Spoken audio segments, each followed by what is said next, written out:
ajar kami bukan hanya bernyanyi lewat bibir mulut kami, tapi kami mulai mempraktekkan apa yang kami nyanyikan ya Tuhan, dari jiwa kami yang paling dalam. Engkau sendiri tahu berapa rindunya kami kepadamu. Ya Tuhan, dalam malam hari ini Engkau sendiri yang mengerjakan pembaharuan dalam diri kami masing-masing. Yang sedih Tuhan hiburkan, yang lemah Tuhan kuatkan, yang perlu diubahkan Tuhan ubahkan. Ya Roh Kudus, Kau hadir di tengah-tengah kami dengan leluasa bekerja sesuai dengan kehendak-Mu dan otoritas-Mu. Tolong hamba-Mu yang lemah, yang terbatas dan hina dinai Tuhan, pakai dia menjadi saluran berkat buat kami sekalian. Terpuji nama-Mu sebab Engkau sudah dengar doa kami. Karena kami minta di dalam nama Tuhan Yesus Kristus, satu-satunya Juru Selamat kami, Tuhan segala Tuhan, Allah segala Allah, Raja segala Raja, Gembala kami yang baik, yang hidup selama-lamanya. Amin. Amin. Amin. Amin. Puji Tuhan, saya sangat bersyukur malam ini ada di sini. Semua karena anugerah Tuhan masih bisa kembali ke Indonesia. Tuhan izinkan 1 tahun 1 kali boleh ke Indonesia, mengunjungi daerah-daerah. Bersyukur ini minggu yang terakhir, tinggal 1 minggu ke depan ya. Sudah keliling di Sumatera, sudah ke Jogja, dan weekend akan ke Pekanbaru ya. Puji Tuhan. Doakan supaya tahun depan bisa ke Papua. Tadinya tahun ini mau ke Papua, tapi di cancel sebab situasi yang di sana. Saya tidak tahu kalau ini naik kapal ini, kita kapalnya oleh ke sini nih. Ya, kenapa oleh ke sini, yang sini ada kosong ya. Saudara suka di sini, mungkin karena ininya sebelah sini ya. Jadi tolong nanti majelis pikirin pasang satu lagi Pak ya, di kanan, jadi supaya bisa balance. Kiri kan, memang dari sini sakit leher sedikit sih ya, mungkin perlu tambah satu lagi jadi bagus. Ini tempat yang sangat bagus, puji Tuhan. Saya menikmati sekali ruangan yang mungil, tapi kita semua kompak dan hangat ya. Kenapa saudara masih maskeran, takut ya?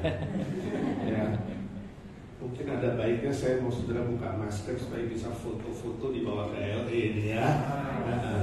5 second lah, 10 second. Mari yang maskeran supaya saya bisa lihat saudara itu benar-benar punya gigi lengkap gak ya kalau ketawa itu ya. Tolong diketawa, tolong ketawa ya. Oke. 1,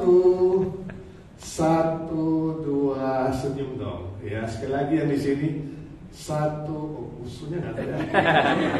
1, 2, ya, 3, ya. Jangan khawatir saudara, ya. Seringkali kekhawatiran itu tidak terjadi. Saudara buat sendiri. Mudah-mudahan Tuhan kasih kekuatan. Tapi kalau saudara sakit silakan pakai masker. Kalau sakit, kalau sehat yang sakit yang dihukum untuk pakai supaya menutup mulut dan hidupnya. Hari ini kita akan memikirkan sebuah tema. Tadi sudah lihat dress code orang Kristen. Ya, dress code orang Kristen atau pakaian spesifik ya, khusus dari orang Kristen. Kita baca satu ayat firman Tuhan dari Kolose pasal 3 ayat ke-12. Surat Kolose pasal 3 ayat ke-12. Kalau sudah ditemukan, mari kita membaca bersama-sama.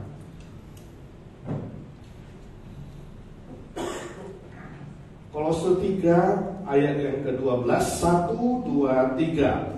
Karena itu sebagai orang-orang pilihan Allah yang dikuduskan dan dikasihinya, kenakanlah kasihan, kemurahan, kerendahan hati, kelemah lembutan, dan kesabaran. Suatu kali ada seorang gadis usia 20. Dia pulang ke rumahnya. Dia bilang sama mamanya, "Mama, aku hamil." Bayangkan ibu-ibu kalau anakmu 20 tahun belum menikah, ya, lalu tiba-tiba dia bilang sama kamu dia hamil, kira-kira ibu shock kan? Hah? Shock, kaget kan? Bukan hanya kaget, juga marah, betul nggak? Mamanya marah dan mengatakan, hamil, kamu hamil sama siapa, nak? Siapa yang melakukannya? Kamu lakukan dengan siapa? Kan belum menikah. Kamu tidak mengerti, kamu orang Kristen. Kamu aktivis di pemuda, dan kamu melakukan hal yang tidak baik, tidak benar. Papamu juga seorang majelis. Papanya mendengar itu kemudian keluar marah-marah dan banting meja mengatakan, siapa brengsek itu? Coba katakan. Mamamu juga malu, tahu nggak? Nah, mamamu juga pengurus komisi wanita. Jadi keluarga semua aktivis, tapi anaknya hamil di luar nikah. Anaknya nggak jawab, diomelin nggak jawab, dia yang main handphone. 5 menit kemudian ada sebuah mobil muncul di depan rumah mereka, Ferrari yang harganya 15M. Lihat dari pria yang keluar dari mobil itu pasti orang kaya, ujung rambut sampai ujung kaki mungkin harganya 2M, tapi usianya sekitar 40 atau 50. Seorang bapak, persilakan duduk, semua kaget. Lalu bapak itu bilang, ibu, bapak, saya bertanggung jawab atas kehamilan Tommy, anakmu. Tapi saya minta maaf, saya tidak bisa menikahi anakmu sebab saya sudah berkeluarga. Saya ingin kasih tahu kalau anak ini adalah bayi, ini adalah seorang wanita. Aku akan memberikan dia warisan 2 buah pabrik besar, 2 hotel besar, dan juga warisan 20M. Tapi kalau bayi ini laki-laki, saya akan berikan double. Ya, 4 pabrik, 4 hotel, dan 40M. Kalau kembar, ya kali 2. Nah pertanyaannya ibu, bagaimana kalau bayi ini gugur? Lalu mamanya Noni menjawab, jangan khawatir Pak, saya akan usahakan supaya bayi ini tidak gugur. Saya akan jaga baik-baik. Lalu bapaknya Noni menepuk orang kaya itu, dia bilang, mas jangan khawatir, kalau gugur, you boleh coba lagi. Saudara, ini hanya humor. Tapi ada kemungkinan cerita ini bisa terjadi kan di masa kini. Ketika orang tua mengeksploitasi anak secara materialistik. Hal demikian bukan saja terjadi pada anak-anak atau keluarga Kristen, tapi juga non-Kristen sama aja. Semua sama hari ini. Bukan aja yang tidak mengenal Tuhan, yang mengenal Tuhan juga sama. Statistik Amerika memberitahukan kepada kita wanita atau gadis umur 17 sampai 26 yang hamil di luar nikah, ketika diwawancarai satu grup, 33% mengaku Kristen, 33,3% mengaku Katolik, dan sisanya mengaku agama lain atau tidak punya agama, ateis. Sudah melihat perbedaannya sangat tipis antara orang Kristen dan non-Kristen. Hari ini di dunia kita, saya kira Indonesia sama, sangat sulit membedakan seorang Kristen dan non-Kristen, betul nggak?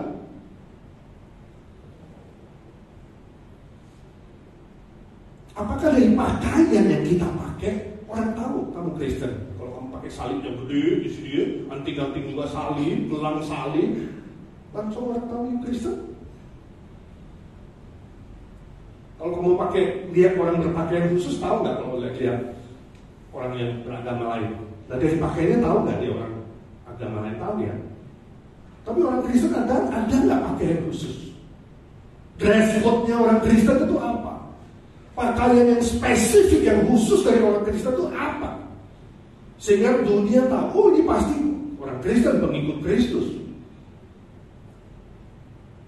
Saudaraku, di sini kita melihat bahwa yang diajarkan oleh firman Tuhan, karakter itu jauh lebih penting daripada materi, daripada yang kelihatan, mengerti?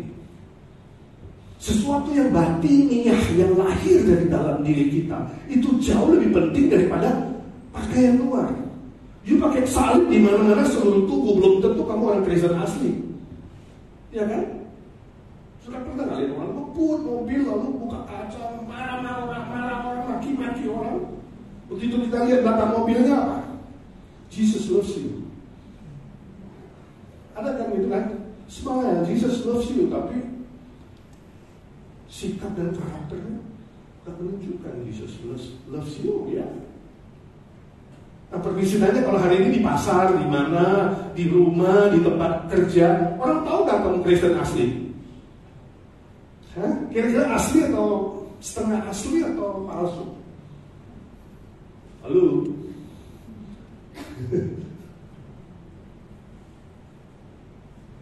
Konteks dari Efesus, Kolose yang barusan kita baca, mirip dengan gereja Efesus ketika Paulus mengatakan, hei kamu yang menamakan diri Kristen, kamu tertidur, bangkit, bangun kamu yang tertidur. Sama, konteks dari pasal ini sama, bahwa hei kamu yang sudah dipilih Allah, dikuduskan Allah, itu orang Kristen. Kalau kamu sungguh-sungguh sudah mengalami pengudusan dari Yesus Kristus, dosamu sudah diampuni dan kamu menerima keselamatan dari Kristus, maka dikasih ini dikatakan apa? Kenakanlah. Istilah kenakanlah seperti pakai baju. Pakailah. Dan kita melihat di sini ada 5 dress code, 5 pakaian yang disebutkan, yang semuanya berhubungan dengan karakter, bukan materi. Dan kalau kita bandingkan konteksnya, dulu kamu itu memakai pakaian yang lama, pakaian-pakaian sekuler di mana kamu tidak mengenal Kristus. Sekarang harus tanggalkan semua pakaian lama itu, karena di dalam Kristus kamu telah menjadi ciptaan yang baru. Yang lama sudah lewat. Kata firman Tuhan, sekarang yang baru yang harus kamu pakai. Nah, saya harap malam hari ini kita belajar 5 dress code, pakaian khusus orang Kristen, menjadi pegangan kita bersama. Amin. Lebih menonjolkan karakter, ya, batiniah, ya, sesuatu yang dari dalam jiwa kita, eksistensi kita, keberadaan kita jauh lebih penting dari apa? Materi. Amin. Yang pertama, pakaian apa? Firman Tuhan ini katakan sedang belas kasih. Belas kasih. Belas kasih itu ya kasih yang dari Kristus. Belas kasih yang dari Kristus. Istilah belas kasih itu berhubungan dengan sesuatu yang dari dalam hati kita, dari internal being kita, hati kita. Hati kita yang sudah diubah oleh Kristus, hati kita yang sudah diisi dengan kasih Kristus, bukan oleh materi. Hati kita yang kalau dipuaskan sebab Kristus telah masuk di dalam kita, pencipta kita masuk dalam diri kita. Jiwamu besar, tahu nggak saudara? Nyawamu itu luar biasa besarnya, lebih besar dari satu bola dunia. Hati manusia dimasukin satu bola pun nggak puas, itu nggak. Tapi begitu dimasuki oleh Kristus jadi puas kok. Hati. Nah, kalau hatimu sudah dimasuki Kristus dan kasih, maka seharusnya dari hati kamu keluar belas kasihan Kristus. Sebab isinya adalah kasih Kristus, maka yang keluar adalah kasih Kristus. Logiknya, logika. Ya. Belas kasihan sehingga nanti di dalam perkataanmu, di dalam sikapmu, di dalam mindset pikiranmu, di dalam perbuatanmu itu mencerminkan kasih Kristus. Sebab di dalamnya adalah kasih Kristus. Nah, izinkan saya tanya, kamu sudah menerima Kristus belum menjadi Tuhan Juru Selamatmu? Kamu sudah mengalami cinta kasih-Nya mengampuni kamu belum? Yang telah memberimu jaminan hidup kekal. Saya kasih contoh, suatu hari kamu ke kantor, kamu ambil kopi di coffee station, lalu kamu mau ke meja kerja, mau tukang ambil kopi, kamu lewat, kamu ditabrak oleh rekan kerjamu, disenggol, lalu kopimu tumpah.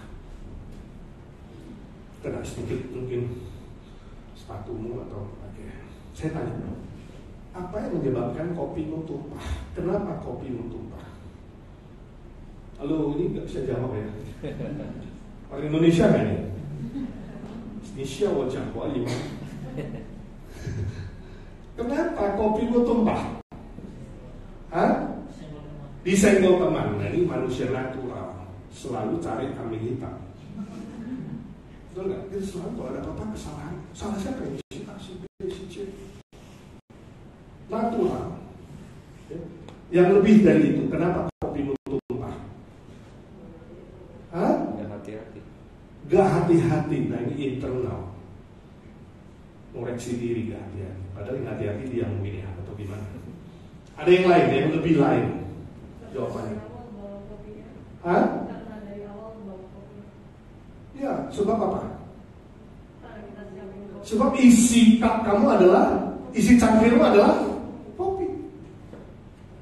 Kenapa kopi tumpah? Sebab cupnya berisi kopi. Kalau saya tanya, kalau cangkirmu isi teh yang tumpah apa? Bukan kopi. Kalau tadi kamu bawa susu, cangkirnya susu, maka yang tumpah adalah susu. Jadi yang kenapa tumpah kopi? Karena di dalamnya ada kopi. Sudah melihat? Kenapa seseorang itu mengeluarkan kata-kata kotor? Sebab hatinya kotor. Jadi kamu ibu-ibu jangan marah kalau suami bilang marah-marah sama kamu, monyet lu ya. Kamu bersyukur sebab apa? Sebab yang monyet bukan kamu, dia hatinya itu penuh dengan monyet, baru bisa keluar kata. Kamu jangan balas, lu juga monyet, berarti dua-duanya kalian monyet, ngerti?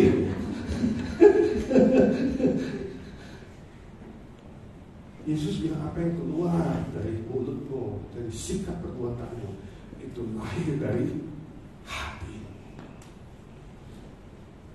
Permisi tanya apa isi hati? Katakan Tuhan, isi kembali hatiku dengan cinta kasih-Mu, supaya boleh mengalirkan cinta kasih. Amin. Yang kedua, yang kedua adalah kemurahan. Dan kemurahan itu adalah kebaikan yang konkret, yang nyata, ya? Action, tindakan yang nyata. Bukan hanya bicara saja, tapi sungguh-sungguh dipraktekkan kebaikan. Tadi cinta kasih itu kebaikan itu dikeluarkan sampai orang bisa enjoy, menikmati kebaikan. Contoh, kalau kamu ketemu pengemis di pasar, dia minta, Pak, minta dong, saya lapar, ya kan? Kasihan kaki saya buntung satu misalnya, mata saya buta satu. Kemudian dia, iya kamu kasihan ya, kakimu buntung deh. Tapi kamu gak kasih apa-apa. Kasihan ya, kasihan. Aku kasihan deh sama kamu. Tapi kamu gak kasih apa-apa, kira-kira gimana? Mungkin pengemis itu kesel kali ya, dia bisa pakai tongkat diketin kamu. Kasihan tapi gak ngasih. Mulutnya aja ngomong kasihan tapi gak ngasih, ngerti gak? Itu namanya omdo, tau omdo? Hah? Omong doang, bahasa Batak bilang ido, tau ido? Iming-iming doang, cuma ngomong tok. Tapi prakteknya gak ada, orang lain gak menikmati kebaikan dari diri kamu. Jangan pernah mengaku kamu Kristen, tapi dalam hidupmu tidak pernah melahirkan kebaikan yang datang dari Tuhan. Mengerti? Saya dulu ada seorang teman di saat waktu saya masih kuliah, saya mengenali Alkitab saya dengar, dia ngajar sekolah minggu, anaknya miskin semua. Wah, tiap minggu dia melakukan kebaikan. Setiap hari minggu dibawa susu hangat. Anak-anaknya sebelum kelas dikasih minum susu dulu. Lalu berapa minggu sekali dia bawa baskom, isi dengan air hangat, ya. Sambil cerita dia minta anak-anak rendam tangannya di baskom. Ya, lalu dia mulai gunting buku, mulai satu-satu. Karena anak miskin itu gak pernah gunting buku.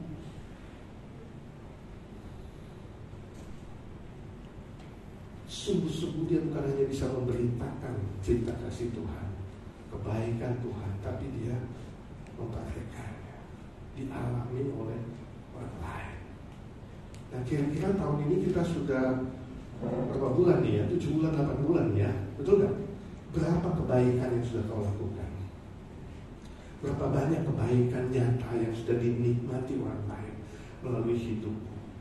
Itu jauh lebih penting daripada sesuatu yang bersifat pakaian, yang materi sifatnya. Yang ketiga, Apa? Rendah hati. Rendah hati. Indah sekali firman Tuhan. Kenapa Rasul Paulus melanjutkan kebaikan dengan rendah hati? Sebab iblis tahu, Tuhan pun tahu, kalau kamu sudah melakukan banyak kebaikan, biasanya apa? Bisa jadi sombong. Iblis akan bisik di kamu, kamu orang yang paling hebat, ya, kamu paling banyak buat baik. Coba kalau gereja ini dari kamu tutup, semua kan gara-gara kamu, ya. Kamu keluar tenaga, keluar duit, keluar segala macam. Coba lihat ke majelis yang lain, malas-malas semua. Jadi kamu jalannya agak lain. Betul gak? Udah paling hebat gitu kan. Hati-hati. Iblis pintar sekali. Dia mulai membisikkan itu dan tidak sadar jadi kamu jatuh dalam kecongkakan. Dan ingat, tinggi hati adalah dosa yang paling najis di hadapan Tuhan. Itu dosa pertama yang dilakukan oleh malaikat yang jatuh, dan dia menarik sepertiga malaikat dari surga.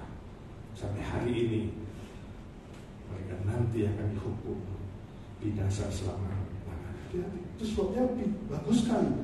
Ingat, kalau kamu sudah buat banyak baik, jangan jadi sombong. Belajar rendah hati.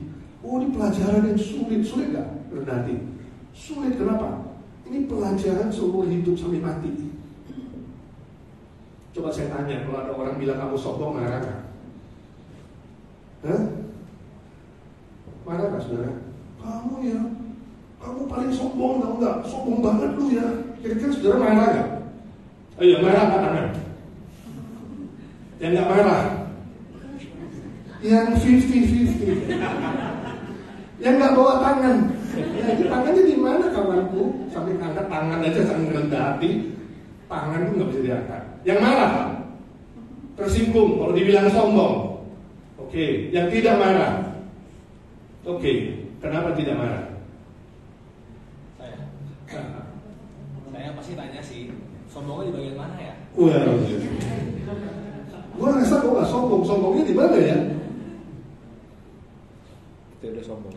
Saudara, pada detik kamu merasa kamu tidak sombong, pada detik itu kamu jatuh dalam sombong. Sangat sulit. Jadi saya anjurkan kalau ada yang bilang kamu sombong, jangan marah. Kalau kamu marah, memang benar-benar kamu sombong. Sebab kamu anggap kamu rendah hati. Pada saat kamu anggap kamu rendah hati, pada detik itu kamu tidak rendah hati. Ini pelajaran paling sulit. Jadi ditanggapinya dengan humor. Kamu paling sombong ya? Senyum aja. Iya kawanku, sorry ya, saya memang sombong.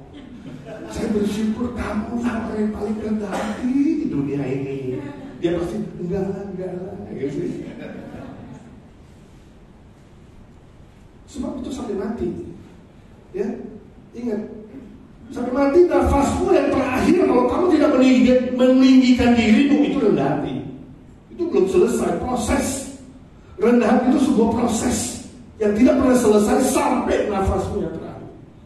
Itu sebabnya Yohanes Pembaptis berkata, aku ini tidak ada apa-apanya. Membuka tali kasutnya Yesus pun aku tidak layak. Padahal dia pelopor loh. Dia pembuka jalan datangnya Mesias. Dia bilang aku tidak layak. Hanya Dia Kristus yang harus makin bertambah, aku makin berkurang. Bisa nyanyikan lagu itu? Dia harus makin bertambah, ku harus makin berkurang. Tapi dibilang sombong, kenapa harus marah-marah? Kan? Amin. Satu kali dalam konferensi pendeta-pendeta, ya, hari pertama seluruh pendeta yang hadir ratusan orang membuat sebuah panitia buat sebuah kuis. Pendeta memilih siapa di antara yang semua hadir pendeta yang paling rendah hati. Jadi setelah di vote terpilih pendeta X. Pendeta yang paling rendah hati adalah pendeta X terpilih. Wow, dikasih hadiah 20 juta, dikasih piala rendah hati, ya, dikasih sertifikat rendah hati dan pin di sini. Pendeta paling rendah hati, pin dipasang. Mulai hari kedua setiap hari dia pakai pinnya. Di ruang makan, di kebaktian, membanggakan pinnya. Hari terakhir sudah panitia mengumumkan Dari pengamatan kami, ternyata pendeta yang paling rendah hati tidak rendah hati. Jadi pilihan saudara itu salah semua. Terpaksa panitia meminta kembali pinnya dan hadiahnya 20 juta. Sulit gak? Pada detik kamu rasa kamu rendah hati, pada detik itu kamu jatuh ke dalam kesombongan. Mohon pertolongan Tuhan. Sulit. Saya selalu bilang sama orang lain suka memuji saya bilang, jangan pujilah, tolong doakan saya supaya pujian itu gak jadi batu di depan saya. Kalau you kasih satu pujian berarti saya harus siap-siap. Hati-hati kalau nggak tersandung, betul nggak? Ingat, banyak pujian, banyak tersandung. 1, 2, 3. Banyak pujian, banyak tersandung. Hati-hati. Ya, selalu koreksi diri di hadapan Tuhan. Selalu bersyukur Tuhan, bukan saya Tuhan. Ini semua anugerah-Mu 100%. Amin. Makin melayani, makin rendah hati. Ya. Gak ada yang bisa kau banggakan walaupun gelarmu banyak, ya, pengetahuanmu hebat, uangmu banyak. Suatu hari seorang turis Amerika ke Indonesia, dia kemana gitu ya, naik perahu dekat danau, lalu dia sewa perahu itu didayu-dayu sama tukang perahu. Dia tanya Pak perahu itu, Pak, kamu bisa ini nggak belajar tentang bisnis kan? Ini bisnis. Waduh, saya nggak tahu bisnis, maaf Tuhan. Wah, sayang sekali kalau kamu nggak tahu bisnis. Hidupmu telah kurang 25%. Bapak belajar komputer nggak? Dan internet. Waduh, aku juga nggak ngerti komputer Tuhan. Tahunya cuma skuter. Waduh, sayang sekali kalau kamu nggak bisa komputer. Hidupmu kurang lebih 25%. Lalu ditanya, kamu suka ke gym, olahraga, suplemen, minum vitamin supaya buat sehat, panjang umur. Wah, aku nggak tahu apa itu gym, suplemen. Waduh, sayang sekali kalau bapak nggak ke gym, nggak olahraga, nggak minum suplemen, hidupmu kurang lagi 25%. Tiba-tiba angin bertiup di danau itu. Ya. Si tulisnya kaget, waduh, ini kenapa dia boleh pegang? Perahu mulai ketakutan. Lalu Pak Perahu tanya, Tuhan, belajar berenang nggak Tuhan? Di danau dengan angin ombak begini. Waduh, aku nggak bisa berenang loh, ini bahaya. Iya Tuhan, kalau kamu nggak berenang, hidupmu kurang 100%. Ingat COVID baru lalu ya. Banyak orang-orang yang hebat, pintar, kaya, game over. Hidupmu dipegang Tuhan, ingat baik-baik. Kalau hari ini saudara masih hidup, ada maksud Tuhan. Katakan Tuhan, beri aku kerendahan hati. Terus melayani, mencerminkan kasih Kristus, karakter Kristus. Amin. Yang keempat, setelah rendah hati apa? Lemah lembut. Lemah lembut. Lemah lembut itu bukan lemah lumlai. Lemah lumlai bukan. Bukan kecewek-cewekan atau apa gitu, bukan. Atau lemah lembu, kayak lembu dan nadu, bukan juga. Istilah lemah lembut di sini adalah soal perasaan. Ya, saudara melihat tadi belas kasih soal hati, ya, kemurahan itu soal action, tindakan, rendah hati itu soal pikiran, ya, mindset kamu, bukan aku tapi Tuhan. Dan yang keempat, lemah lembut itu soal perasaan, emosi kamu, dan lidah kamu, itu lemah lembut. Orang yang lemah lembut adalah orang yang bisa mengontrol emosinya dan mengontrol lidahnya.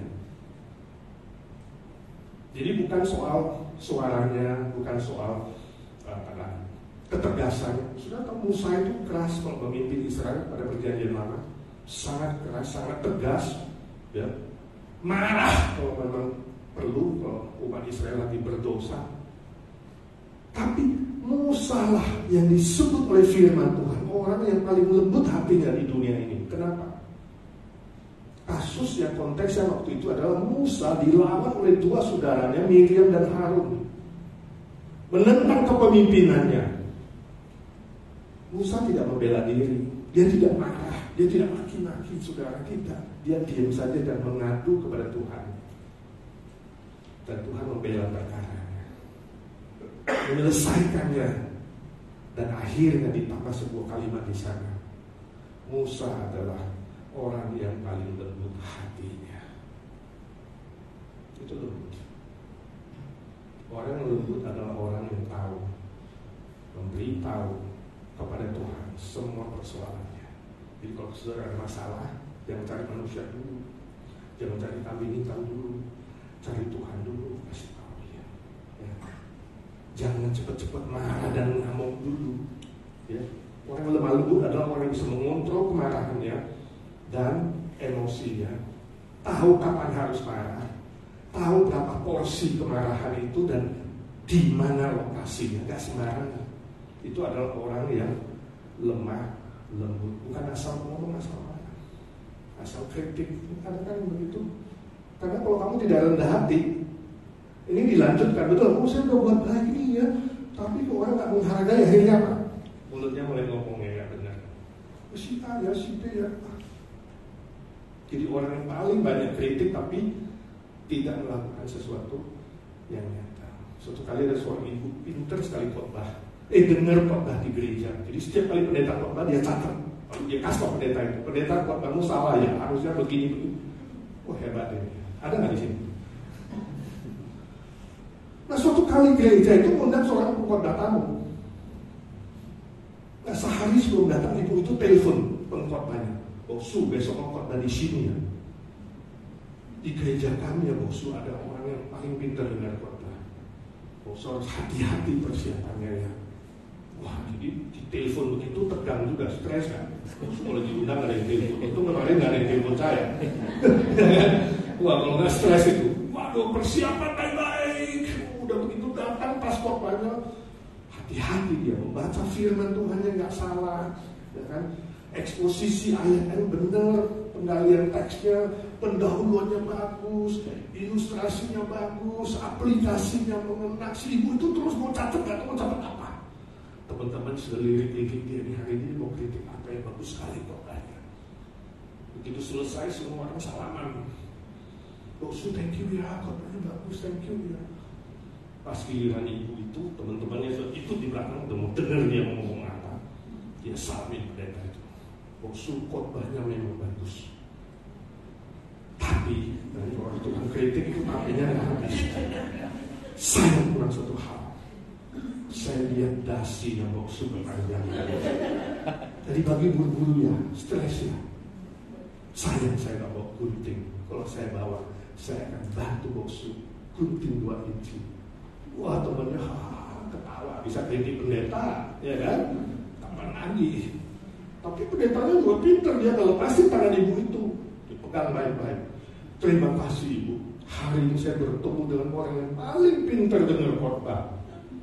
Bagus, tapi saya kurang satu hal. Saya lihat lidah ibu kepanjangan sedikit.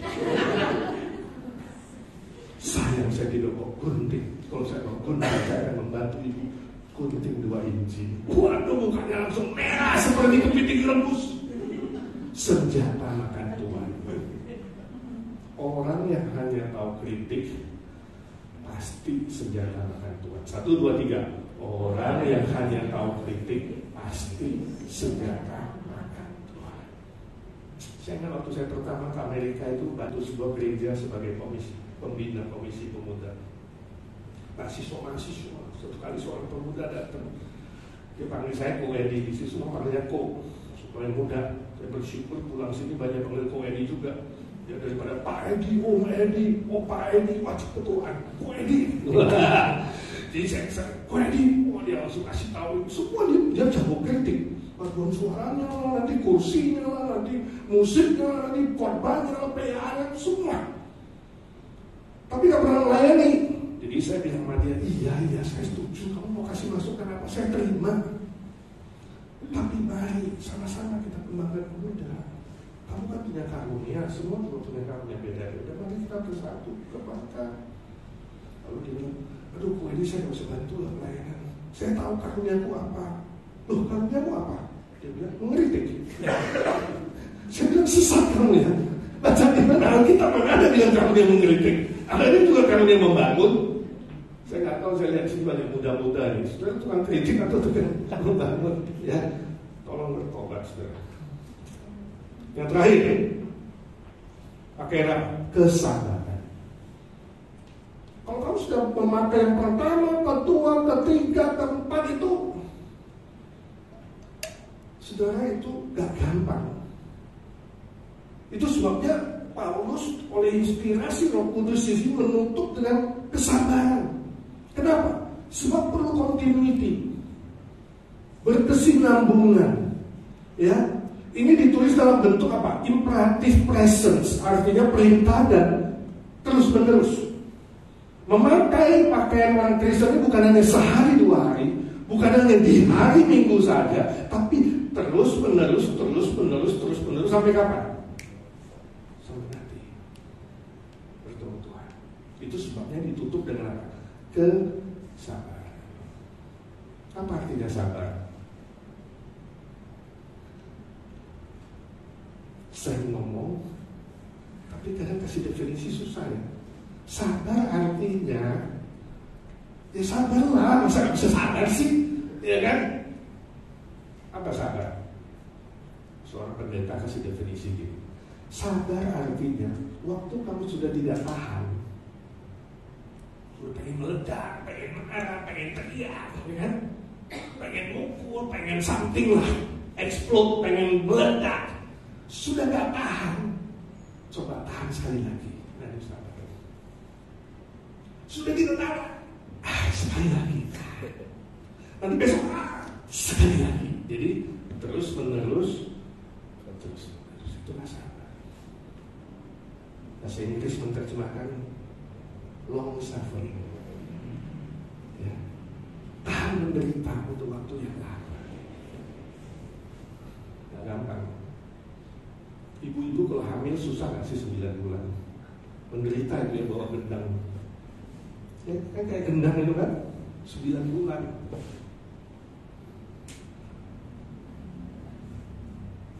Habis itu selesai.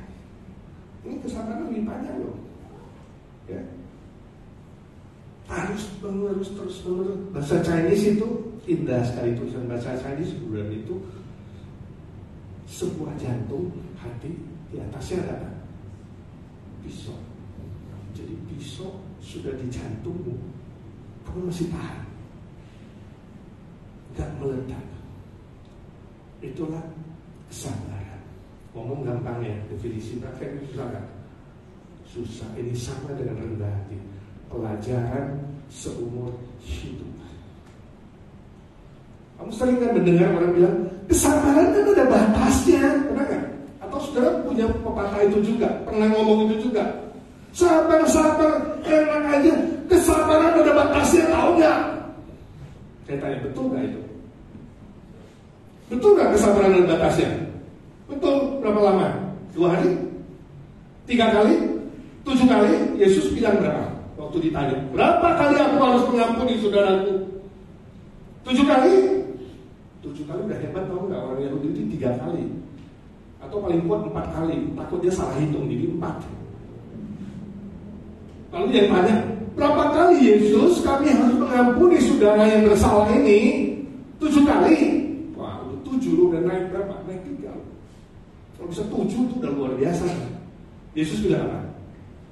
7 kali. Bukan 7, tapi 7 kali 70. Artinya berapa? 490 kalau mau dihitung matematika. 490 itu sama dengan lebih dari setahun kan? Artinya tiap hari kan? Tapi bukan itu maksudnya. Istilah 7 itu perfect, sempurna, utuh. Utuh 7 kali 70. Waktu itu berapa? Tak terbatas. Jadi saya tanya, kesabaran ada batasnya nggak? Ada nggak? Ibu-ibu, bapak-bapak, saudara-saudara, kesabaran ada batasnya nggak? Ada. Bagi orang Kristen Alkitab, kesabaran itu tidak ada batas. Begitu kamu bilang batas, begitu meledak habis kesabaran yang kamu udah tabah 69 kali, ya, 1 kali meledak habis semua ini. Sebab sehari hujan menghapus berapa puluh tahun panas. Mengerti? Kesabaran menurut firman Tuhan tidak ada batasnya. Kenapa? Sebab kesabaran diproduksi oleh Roh Kudus yang tidak ada batasnya, juga kekal, juga bisa beli di Indomaret, Indoapril, Indomie, nggak jual. Supermarket nggak jual, ya kan? Minta sama pendeta nggak ada, harus minta sama Roh Kudus. Katakan Roh Kudus, saya thank you mau tinggal di dalam saya, tapi saya mau tambahkan kesabaran. Amin. Minta sama Dia. Jangan heran, kadang kamu minta itu ya, Tuhan atau Roh Kudus kadang-kadang punya sense of humor, rasa humor itu tinggi sekali. Kamu minta, jawabnya terbalik. Dulu ada seorang ibu-ibu, ini cerita dari dosen kami di seminari Alkitab Asia Tenggara.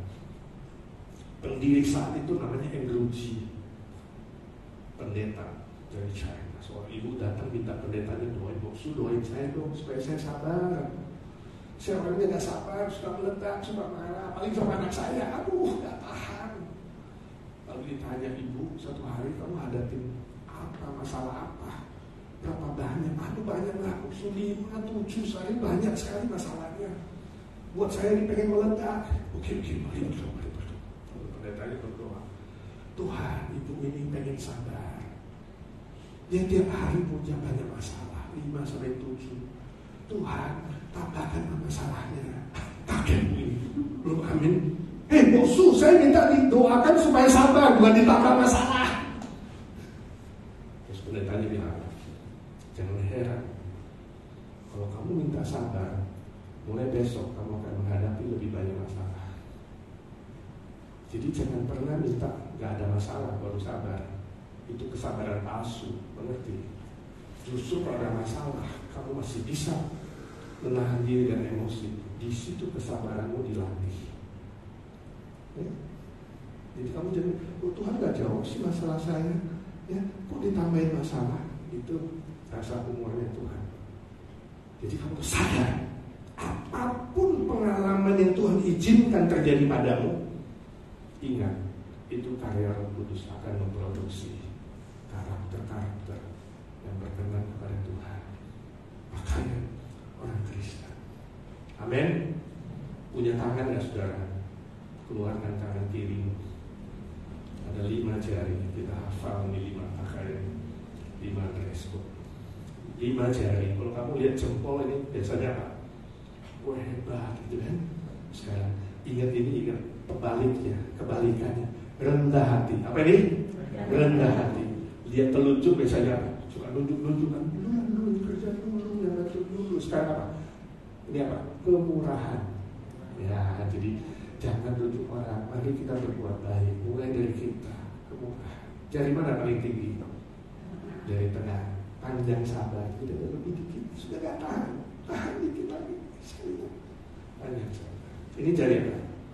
Jari manis, jari cinta. Bahasa Chinese bilang Wu Ming Zi, jari tanpa nama.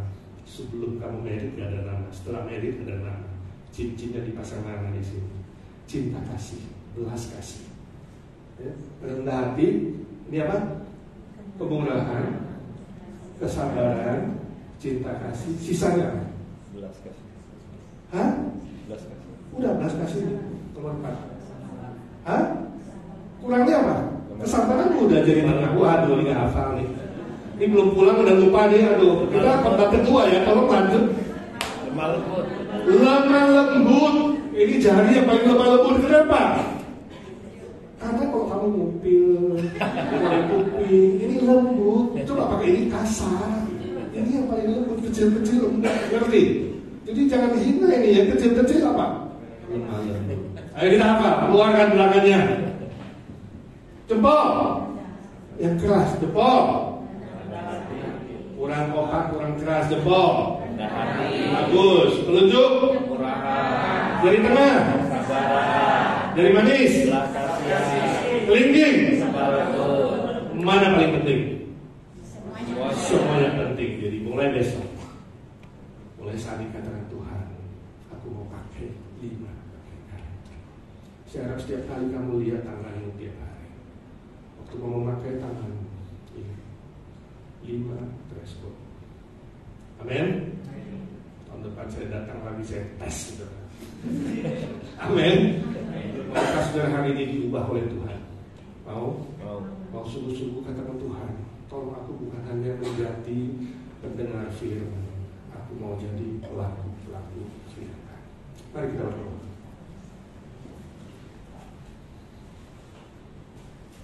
Haleluya 12 kali. Haleluya, haleluya, haleluya, haleluya, haleluya,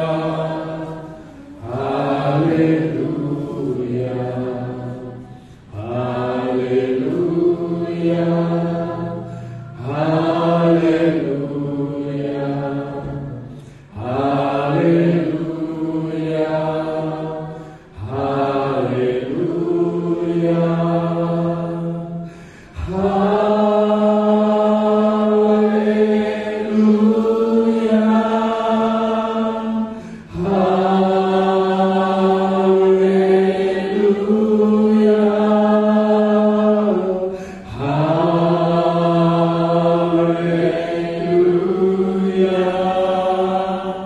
haleluya,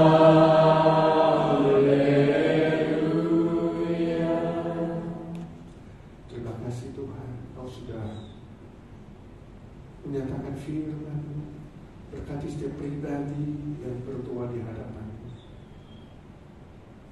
Hamba-Mu ingin berdoa untuk mereka ya Tuhan. Kalau di antara saudara yang belum sungguh-sungguh mendapat kepastian keselamatan, menerima cinta kasih dari Kristus dalam hati-Mu, dan malam ini Kau berkata ya Tuhan, penuhi aku sekali lagi dengan kasih-Mu. Aku perbaharui imanku, aku mau pasti namaku tertulis dalam kitab kehidupan. Saya mau berdoa untuk-Mu. Angkat tangan kanan-Mu. Puji Tuhan, turunkan puji Tuhan, puji Tuhan, puji Tuhan, puji Tuhan. Yang kedua, kalau Kau berkata, ya Tuhan, aku mulai hari ini bertekad mau memakai pakaian orang Kristen. Aku tidak mau jadi orang Kristen yang palsu, yang tidak bisa dikenal, yang tidak bisa menyatakan kemuliaan-Mu, yang tidak bersaksi. Aku mau suruh diubah Tuhan menjadi baru. Tuhan berkati hidupku, kuatkan aku untuk memakai pakaian orang Kristen yang sejati. Saya pun sebagai hamba Kristus mau berdoa untuk-Mu. Angkat tangan kanan-Mu. Puji Tuhan, puji Tuhan, puji Tuhan, puji Tuhan. Silakan turunkan. Yang terakhir, kalau di antara kamu anak-anak muda setelah mendengar firman Tuhan, kau berkata, ya Tuhan, hidupku milik-Mu. Kalau Tuhan mau pakai seumur hidup menjadi hamba-Mu, aku siap Tuhan. Aku siap digembleng di sekolah Alkitab. Aku siap menjadi hamba-Mu yang diutus kemanapun Tuhan mau Tuhan. Di sini aku seluruh hidupku milik-Mu. Kalau kamu mendapatkan panggilan seperti itu, ada kesiapan hati seperti itu, saya pun ingin berdoa untuk-Mu.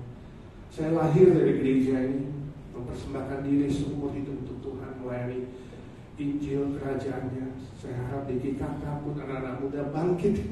Kalau Tuhan memanggil-Mu malam ini, angkat tangan kanan-Mu. Saya ingin berdoa untuk puji Tuhan, puji Tuhan, puji Tuhan. Saya minta semua yang sudah angkat tangan, yang mau saya doakan, bangkit berdiri di hadapan Tuhan.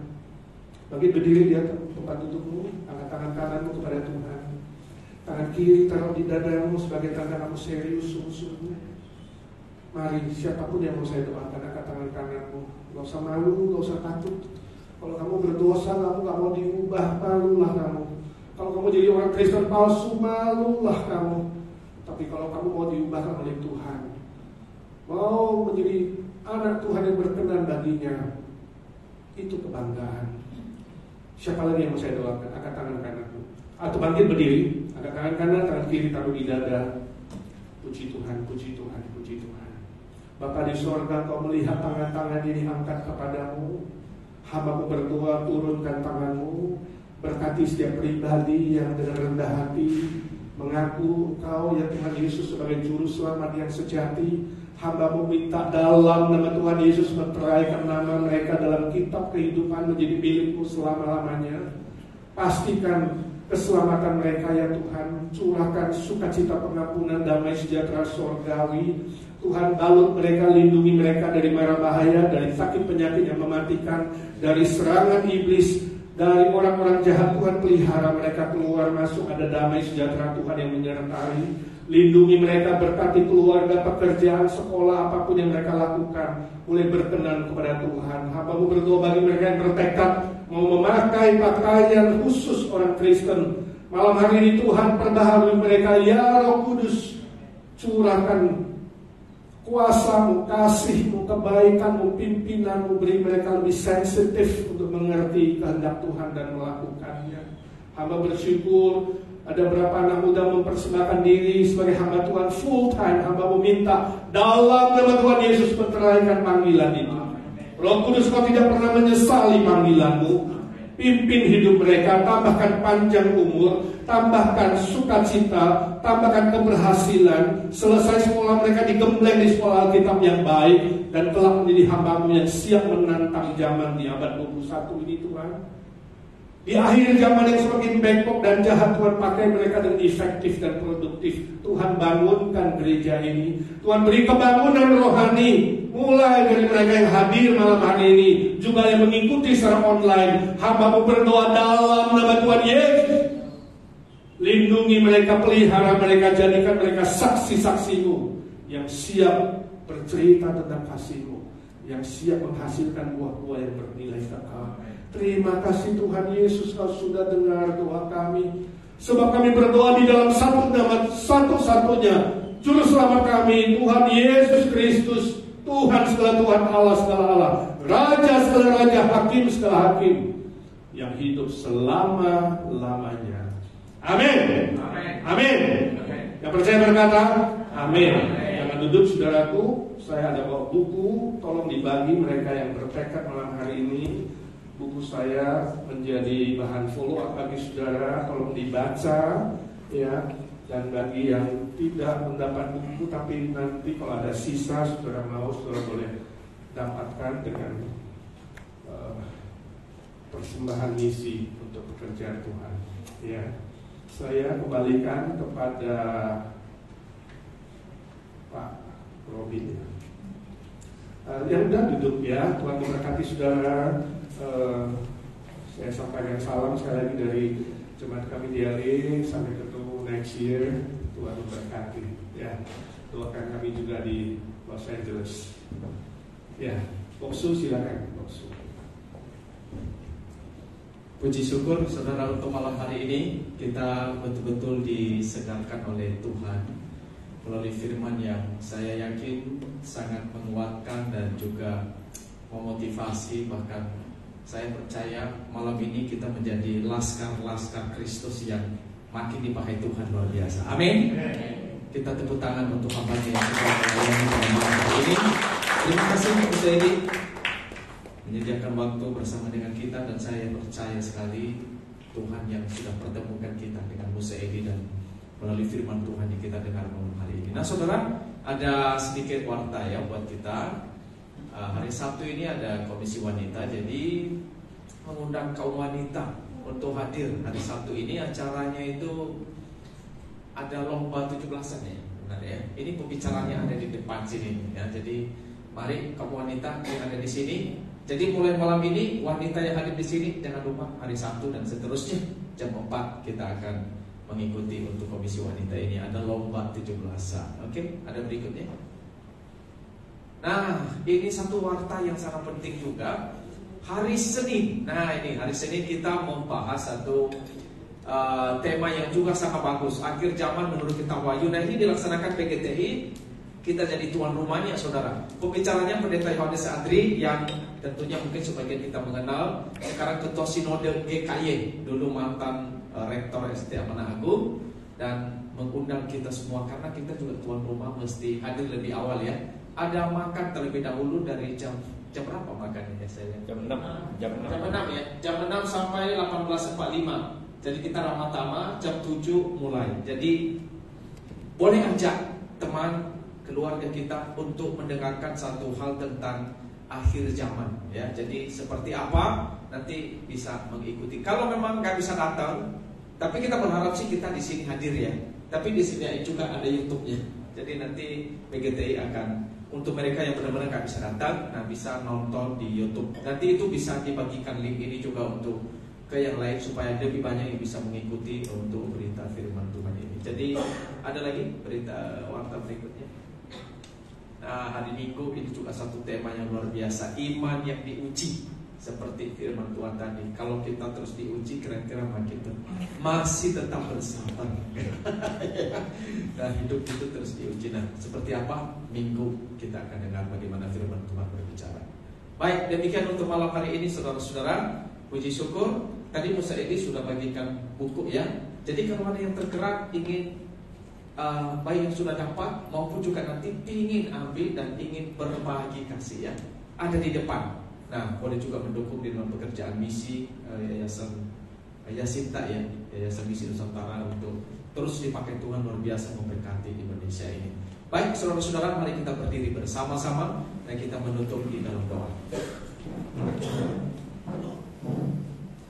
Kami bersyukur karena Tuhan begitu baik, sehingga kesempatan yang indah dan yang istimewa kami mendengarkan suara Tuhan dan terus berbicara di dalam hati kami, sehingga menggerakkan kami supaya kami juga boleh mempunyai satu dress code sebagai orang yang sudah dipilih, dikuduskan oleh Allah, sehingga kami sungguh-sungguh dapat memancarkan sebuah kehidupan yang indah, yang berbeda dengan kehidupan yang ditampilkan oleh dunia. Kami boleh menampilkan satu kehidupan yang dipenuhi oleh Roh Kudus, buah-buah Roh Kudus, pekerjaan Roh Kudus dalam kehidupan kami. Kami mohon Tuhan terus berikan kami kekuatan sehingga hal ini boleh terlihat di dalam seluruh area aspek kehidupan dan di mana kami pun berada, baik dalam lingkungan keluarga kami dan juga di dalam pelayanan kami dan lingkungan kerja dan di mana saja ya Tuhan. Kami berdoa kiranya kami boleh terus berharap, bersandar, bergantung kepada Allah Roh Kudus, sumber anugerah bagi kami. Sementara kami akan kembali ke tempat kami, mohon Kau juga berkati kami. Kami bersyukur untuk hamba-Mu Musa Edi, kiranya Tuhan boleh terus beri kekuatan. Tuhan terus pakai hamba-Mu, di mana juga di dalam sampai nanti 31 Agustus akan berada di Indonesia. Mohon Tuhan juga berkati baik pelayanan minggu ini ke Pekanbaru dan di tempat di mana saja hamba-Mu melayani. Mohon Tuhan juga berkati, termasuk penggembalaan hamba-Mu di LA. Tuhan juga berkati seluruh hamba Tuhan, seluruh pengurus majelis, seluruh jemaat yang ada di sana, dan juga segala pelayanan dan pergumulan gereja ini juga ke dalam tangan Tuhan kami serahkan. Kami percaya Tuhan, sebagaimana Engkau juga telah memakai hamba-Mu ini dengan luar biasa, kami juga yakin Engkau terus memakai dan memberkati jemaat yang digembalakan oleh hamba-Mu di sana ya Tuhan. Kami mohon Tuhan boleh terus berikan kekuatan dan kesehatan. Berkati keluarga Musa Edi, baik semu dan juga anak-anak, cucu-cucu mereka ke dalam tangan Tuhan kami serahkan. Kami bersyukur untuk sukacita dan berkah rohani yang Tuhan sudah sediakan buat kami malam ini. Di dalam nama Yesus Kristus kami berdoa, yang sudah mengajar kami berdoa. Bapa kami yang di surga, dikuduskanlah nama-Mu, datanglah kerajaan-Mu, jadilah kehendak-Mu di bumi seperti di surga. Berilah kami pada hari ini makanan kami yang secukupnya, dan ampunilah kami akan kesalahan kami, seperti kami juga mengampuni orang yang bersalah kepada kami. Dan janganlah bawa kami ke dalam pencobaan, tapi lepaskanlah kami daripada yang jahat, karena Kau yang mempunyai kerajaan dan kuasa dan kemuliaan sampai selama-lamanya. Amin. Baik, dengan tetap berdiri sebentar, saya akan lanjutkan untuk malam ini. Nanti saya kirim ke Musa Edi, soalnya foto ini akan sampai ke LA saudara ya.